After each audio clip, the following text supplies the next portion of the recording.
السلام عليكم، كي دايرين؟ لاباس عليكم؟ كنتمنى تكونوا كاملين على خير وبخير. نلقاكم هذا الفيديو في احسن الاحوال ان شاء الله. عواش مبروكه تدخل عليكم بالصحه والسلامه والهنا وراحه البال ان شاء الله، واللي كيتمنى شي حاجه الله يحققها ليه. واليوم غنوجد معكم كنافه غنيه عن التعريف ولكن صعيبه. قلت علاش لا ان شاء الله نشاركها معكم هكا. اللي بغات توجدها في رمضان ان شاء الله هكا كتحليه. بنادم ملي كيصلي التراويح وهذا كيبغي شي حاجة هكا حلوة، قلت غنشاركها معاكم. أنا كنت صايبتها أصلا زعما، وقلت غادي نشاركها معاكم، كنتمنى تعجبكم.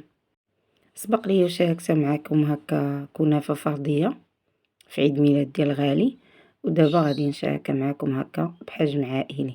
كناخدو هاد الساشية اللي كتكون فيها هكا نص كيلو، 500 غرام ديال الكنافة. دابا تبارك الله ولات موجوده وكتباع عند كاع الناس اللي كيبيعوا هادشي ديال الحلوى، ماشي بحال شحال هادي ما كانتش كتلقايها موجوده عند كلشي. دابا الحمد لله كاينه. غادي نشدها هكا وغادي نحلها كامله. هاد الكنافه عندها عده استعمالات هكا في التزيين، كتصايبوا بها عشيشات، كتصايبي بها بزاف ديال الحوايج، كل وحده كتصايب بها زعما داكشي اللي بغات هي. انا اليوم درتها هكا كتحليه هكا، زعما تبدلي هكا من الكيك. كاين الناس العشاق ديال الكنافه اللي كتعجبهم بزاف، والناس اللي ما كيبغيوش الحلاوه بزاف. كل واحد كنت كنوائيكم زعما الا بغيتو تصايبوا هكا عشيشات شي نهار ان شاء الله نشاركهم معكم. كيمشيو في التزيين بزاف هما، سواء ديال هكا فيسا بيستيج اولا في كسكسو، في بزاف دابا ولاو كيديروها في الدجاج محمر هكا، كديري فيهم بيض السمان، كديري فيهم المهم اي حاجه كل واحد كيستعملها كيفاش بغا هو. هانتوما حليتها كامله صافي، وكتقطعوها هكا بالمقاس، ولا اللي بغات دوزها في الهاشوار. انا ما قطعتهاش زعما رقيقه بزاف، قطعتها غير شويه. انا هاد الاناء اللي خدمت فيه صغير، درت شويه بشويه. درت هنا واحد المعلقه ديال السكر كلاصي، انا ما كانش عندي، درت سنيده، ولكن من الافضل ديروها ديال السكر الثقيل اولا السكر كلاصي. صافي وخلطت واحد الكاس معامش تقريبا كاس اللعاب ما بين الزبده والزيت. انا كنغلب شويه الزيت على الزبده حيت الزيت هو اللي تيخليها تبقى مقرمشه. الا درتو الزبده بوحديتها دغيا غادي ترطب وما تبقاش مقرمشه معاكم. صافي وكنبقى هكا نحلها شويه بشويه باش كامله تلبس عندي بداك الزيت والزبده. حاولوا زعما ما تفلتوا حتى شي حاجه.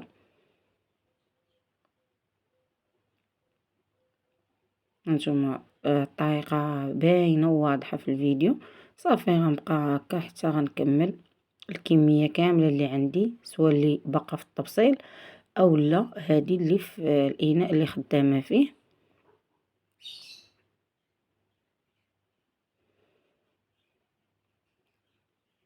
كنافه كتجي زوينه بزاف. شحال هادي ما كانتش زعما معروفه عندنا احنا بزاف، حيت كانت هاد العجينه الخاصه بها كانت قليله، ما كانش كلشي كيديرها. ولكن دابا الحمد لله كلشي ولا كيديرها وكلشي ولا كيعرف ليها. الوقت الحمد لله تطورات وبنادم تيتطور معاها وهي غاده. خليت انا ديك شويه تقريبا واحد 100 غرام خليته، وهذا خدمت به. هنا غنوجدوا الكريمه اللي غنحشيو بها هاد الكنافه ديالنا.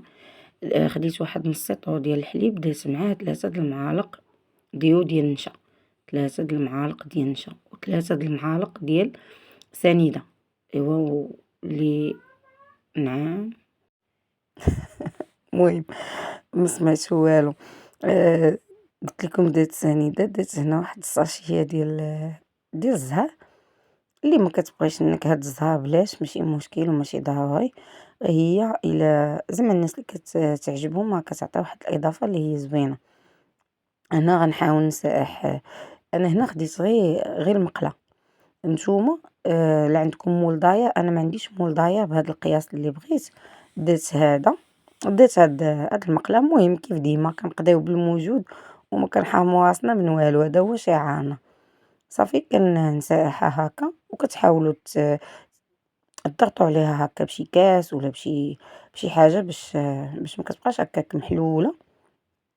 والكايمه درتها فوق البوطه حتى طابت، وكنضيف لها واحد نص علبه ديال الجبن. والمره الاخرى شاركتها معاكم ببارلي بجوجهم كيجيو مزيانين. والحشوه كتختلف، كل واحد كيدير على حساب الذوق ديالو شنو كيعجبو. كاين اللي كتعجبها بالمكسرات، كاين اللي كتعجبها العقده د اللوز، المهم كل وحده وشنو كيعجبها. واللي ما متحكماش في الفرن ديالها وزعما ما تخافها ما طيبش ليها هكا مزيان من الداخل، تحاول طيب هاد الطبقه الاولى وعاد دير الكريمه وعاد تزيد الطبقه الثانيه ديال الكنافه. من كل وحده انايا الفران غيطيبها ليا كامله. كندير عافيه كيكون الفران سخون، وكندير العافيه اللي مهيله، كنعطيها الوقت حتى كتبان ليا تحمرات كامله من الجناب. صافي علين طابت عاد كنهبطها للفران زعما لتحت، حيت كيف دائما كنقول لكم فران ديال الغاز. وانتوما كل وحده كتحكم في الفران ديالها وكيفاش كيطيب ليها. كنحاول نغطي ديك الطبقه شتو ما وصلتهاش حتى للجناب باش هكا ما كتخرجش لينا ديك الحشوه. صافي كنبقى نسايح باش ما كتبقاش هذيك العجينه ديالها هكا على بعضياتها. كنسايح وكنقادها بيدي باش كتلصق على الكريمه. صافي كيف قلت لكم الفران كيكون مسخن من قبل، ومني كندخلها راني كنخليها حتى كتبان ليا تحمرات هكا من الجناب. ديك الساعه كنعرفها طابت، انا قاديتها. ضروري تضغطوا عليها هكا باش كتلصق كيف قلت لكم. ومن بعد ما كنخرجوها من الفران وكتكون تحمرات على هذا الشكل هذا، هانتوما كيجي لونها مذهب، كتجي فنه فنه. اللي ما عمرها زعما تجربها ان شاء الله غتجربها. هانتوما باقا سخونه، كتجي مقرمشه فنه. صافي كنسقيها، كنوريكم اللون ديالها وكيفاش جات محمره كامله. الدخان باقي تيطلع منها. دابا غاديه نسقيها. السيو غيكون عندنا بارد، ضروري هي سخونه والسيو بارد. واللي بغات تسقيها بالعسل غتسقيها بالعسل اكيد. اختي باغا نوريكم باش زعما نتوما تنوضوا توجدوها باش تشهاوها.